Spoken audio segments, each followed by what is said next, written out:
મોટેરા સ્ટેડિયમને તોડવાની કામગીરી 1 મહિના પહેલા શરૂ કરવામાં આવી હતી અને 1 મહિના દરમિયાન આપ જોઈ શકો છો કે જે વેસ્ટ પેવેલિયન હતું તે વેસ્ટ પેવેલિયન સૌથી પહેલા તોડવામાં આવ્યું અને જેટલો પણ કાટમાળ હતો તેને ખસાડી લેવામાં આવે છે। હવે માત્ર કોન્ક્રીટનો જે કાટમાળ છે તે બચ્યો છે અને જેટલો પણ સામાન જે આપ જોઈ શકો છો કે જે ગ્રાઉન્ડ ઉપર વેર વિખેર પડ્યો છે તેને ફરીથી લેવાની કામગીરી શરૂ કરવામાં આવી છે। એટલે કહી શકાય કે અત્યારે હાલ કાટમાળ હટાવવાની કામગીરી શરૂ કરવામાં આવી છે કે જેથી આગામી સમયમાં જે મોટા જે મશીનો જે આવશે તેને આસાનીથી રસ્તો મળી રહે। અને આપ જોઈ શકો છો કે જે જીએમડીસી પેવેલિયન છે કે જ્યાં મીડિયા અને કોમેન્ટ્રી બોક્સ રહેતું હતું તેને તોડવાની કામગીરી 2 દિવસથી શરૂ કરવામાં આવી છે અને એક જબરદસ્ત જમ્બો મશીન જે છે તે આ તોડવાની કામગીરીમાં લાગેલું છે કે તેમાં માત્ર એક જ વ્યક્તિ ઓપરેટ કરે છે આ મશીનને અને એ મશીન દ્વારા તેને તોડવાની કામગીરી હાથ ધરવામાં આવી છે। એટલે કે કહી શકાય કે જે ઐતિહાસિક જીએમડીસી પેવેલિયન હતું તેને તોડવાની કામગીરી શરૂ કરી દેવામાં આવી છે ને એવો એક અંદાજ લગાવવામાં આવી રહ્યો છે કે લગભગ 3 દિવસની અંદર આટલું મોટું વિશાળકાય પેવેલિયન તોડી કાઢવામાં આવશે। આપણી સાથે એડિફિસ એન્જિનિયરિંગના ઉત્કર્ષભાઈ છે। ઉત્કર્ષભાઈ પાસેથી પૂછીશું કે આ તોડવાની કામગીરી ક્યારે શરૂ કરવામાં આવી હતી ને કેટલા દિવસમાં પૂર્ણ થશે। ઉત્કર્ષભાઈ, સૌથી પહેલાં તો એમ જણાવો કે આ તોડવાની કામગીરી એવું માનવામાં આવે છે કે અંદાજે 3 દિવસમાં પૂરી થઈ જશે। આપ શું માનો છો કે કેવી રીતે આ મશીન ઓપરેટ થઈ રહ્યું છે? આ મશીન જે આપણે પહેલી પણ વાત થઈ હતી કે હાઈ રીચ જો ક્રશિંગ ટેકનોલોજી જે આપણે વાપરશું એ આપણે 2 દિવસ પહેલાં આ મશીન અહીંયા આવ્યું છે, બોમ્બેથી મશીન અહીંયા આવ્યું। વી હેવ સ્ટાર્ટેડ વર્ક, કાલથી સવારથી જ ચાલુ થયું છે કામ। જીએમડીસી એ મેઇન હાઇટવાળું સ્ટ્રક્ચર હતું એટલે પર્ટિક્યુલરલી આ મશીન એની માટે ખાસ અહીંયા બોલાવવામાં આવ્યું। અત્યારે કાલથી ચાલુ થયું છે અને અનધર 2 ડેઝ, આજથી 2 દિવસમાં લગભગ જીએમડીસી સ્ટેડિયમ સ્ટેન્ડ કમ્પ્લીટલી નીચે આવી જશે। ઓવરઓલ તમે જોશો આ મશીનની ખાસિયત કે એક પણ લેબર જે આપણે સ્ટેન્ડ તોડી રહ્યા છીએ એ સ્ટેન્ડ પર એક પણ લેબર નહીં મળે તમને, ખાલી એક ઓપરેટર અને એની સાથે એનો હેલ્પર સાથે ઊભા રહીને એ લોકો 2 વાક વસ્તુ તોડી રહ્યા છે। સૌથી બેસ્ટ વસ્તુ મશીનની કે it is the fastest available technology in India. આનાથી ફાસ્ટ અને સેફ કોઈ પણ વસ્તુ ઇન્ડિયામાં આજે અવેલેબલ છે નહીં।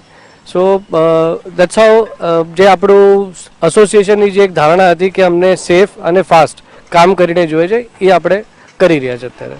બિલકુલ કરી રહ્યા છે કે આપ જોઈ શકો છો કે જે જો ક્રશિંગ મશીન જે છે તે જીએમડીસી મીડિયા બોક્સ જે બનાવવામાં આવ્યું હતું કે ત્યાં આગળ કે નામી જે કોમેન્ટેટર હતા તે આવી ચૂક્યા છે ને જે મોટેરાની તમામ મેચો હતી તેના કવરેજના તેઓ સાક્ષી બન્યા છે। પરંતુ અત્યારે હાલ આપ જોઈ શકો છો કે મોટેરા સ્ટેડિયમને તોડવાની કામગીરી શરૂ કરવામાં આવી છે અને જે આ જો ક્રશિંગ મશીન છે કે ઇન્ડિયામાં જૂજ કંપનીઓ પાસે જ છે અને તેમાંનું આ એક મશીન અત્યારે હાલ આ તોડવાની કામગીરીમાં જોતરાયેલું છે અને કહી શકાય કે માત્ર 3 દિવસની અંદર આ વિશાળકાય પેવેલિયનને તોડી પાડવામાં આવશે અને એક અંદાજ લગાવવામાં આવ્યો છે અને જે ગુજરાત ક્રિકેટ એસોસિએશનના જે લોકો હતા તેઓએ પણ અધિકારીઓએ આ જે કંપની જે છે એડિફિસ તેમને જણાવ્યું હતું કે માત્ર 3 મહિનાની અંદર મોટેરા સ્ટેડિયમને તોડવાની કામગીરી પૂર્ણ કરી દેવામાં આવે અને તેમાં કોઈ જાતનું જાનમાલનું કોઈ નુકસાન ન થવું જોઈએ તે પ્રકારે।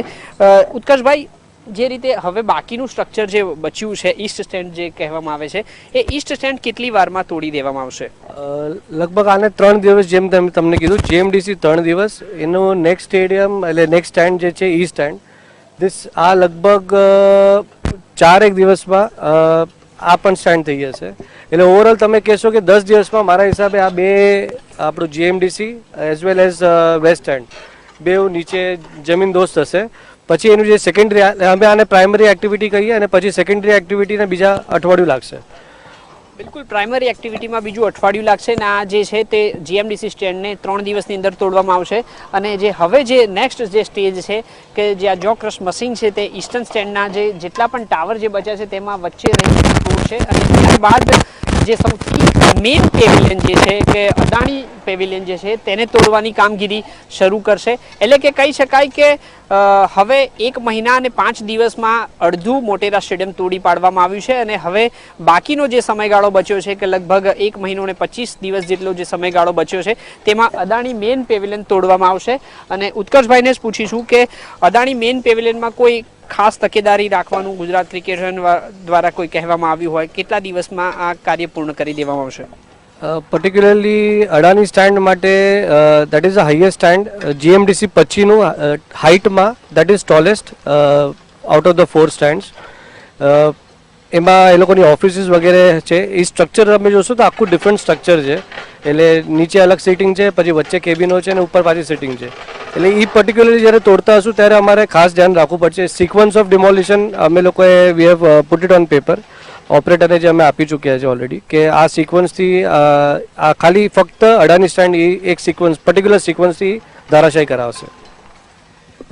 અદાણી સ્ટેન્ડને સિક્વન્સ દ્વારા તોડવામાં આવશે, પરંતુ એટલું કહી શકાય કે જ્યારે પુનઃનિર્માણ સ્ટેડિયમ થશે ત્યારે જે વર્તમાન જે સ્ટેડિયમ હતું તેના કરતાં પણ વધારે સારું અને ઉચ્ચ સુવિધા સગવડ ધરાવતું સ્ટેડિયમ હશે તેમાં શંકાની કોઈ સ્થાન નથી. કારણ કે ગુજરાત ક્રિકેટ એસોસિએશન માટે નરેન્દ્ર મોદીએ પહેલેથી જ એક કહ્યું હતું કે અમદાવાદમાં એક વર્લ્ડ ક્લાસ સ્ટેડિયમની જરૂરિયાત છે અને છેલ્લા ઘણા લાંબા સમયથી ક્રિકેટર્સ પણ એવી માગણી કરતા હતા કે જે મોટેરા સ્ટેડિયમ છે તેમાં ખાસ કરીને જ્યારે પીચ ઉપર અને ગ્રાઉન્ડમાં જ્યારે મેચ ચાલતી હોય છે તેમાં ખાસ કરીને ઉનાળામાં જ્યારે મેચ ચાલતી હોય છે ત્યારે રમવામાં ઘણી જ તકલીફ રહેતી હોય છે. કારણ કે જે સ્ટેન્ડમાં જે ગરમીનો પારો હોય છે તેના કરતાં લગભગ 1.5 ગણો ગરમીનો પારો મેદાનની અંદર રહેતો હોય છે અને એક રીતે કહી શકાય કે મેદાનમાં વધારે ને વધારે ગરમી ખેલાડીઓને અનુભવતી હોય છે અને તેના કારણે કેટલીક તકલીફો ખેલાડીઓને ખાસ કરીને પડતી હતી એવું કહેવામાં આવે છે. અને જે જાણકારો જે છે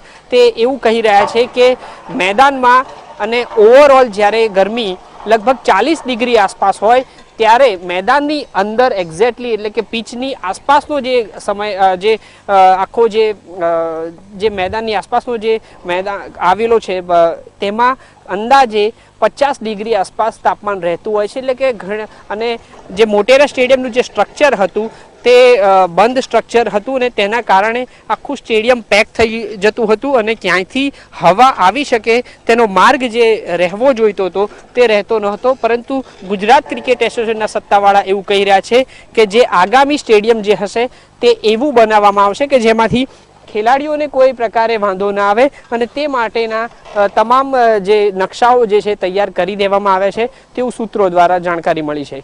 કેમેરામેન કુણાલ રાણા સાથે કેતન જોશી, ન્યૂઝ ઓનલાઈન, અમદાવાદ.